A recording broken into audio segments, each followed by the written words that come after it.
আমি শুভেন্দু অধিকারী ঈশ্বরের নামে শপথ করিতেছি যে পশ্চিমবঙ্গ রাজ্যের মুখ্যমন্ত্রী রূপে সকল শ্রেণীর জনগণের প্রতি সংবিধান ও বিধি অনুসারে ন্যায় আচরণ করিব। শপথ নিলেন বিজেপি সরকারের প্রথম মুখ্যমন্ত্রী শুভেন্দু অধিকারী। আমি শুভেন্দু অধিকারী ঈশ্বরের নামে শপথ করিতেছি যে বিধি দ্বারা স্থাপিত ভারতের সংবিধানের প্রতি আমি অকৃত্রিম নিষ্ঠা ও আনুগত্য পোষণ করিব। ব্রিগেড প্যারেড গ্রাউন্ডে আজ ছিল লক্ষাধিক মানুষের উপস্থিতি, অর্থাৎ তিল ধারণের জায়গা পর্যন্ত সেখানে পাওয়া যায়নি।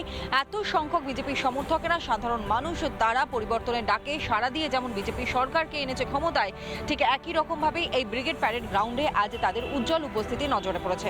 উপস্থিত ছিলেন যেমন একদিকে প্রধানমন্ত্রী নরেন্দ্র মোদী, কেন্দ্রীয় স্বরাষ্ট্রমন্ত্রী অমিত শাহ এবং কেন্দ্রীয় প্রতিরক্ষা মন্ত্রী রাজনাথ সিং। তাদের উপস্থিতিতেই এই শপথ গ্রহণের অনুষ্ঠান সম্পন্ন হলো। মন্ত্রিসভার বেশ কয়েকজন তারাও কিন্তু আজ এই শপথ গ্রহণের মঞ্চে শপথ বাক্য পাঠ করেন এবং এরপরই একেবারে সোজা মুখ্যমন্ত্রী শুভেন্দু অধিকারী তিনি পৌঁছে যান জোড়াসাঁকো ঠাকুর বাড়িতে।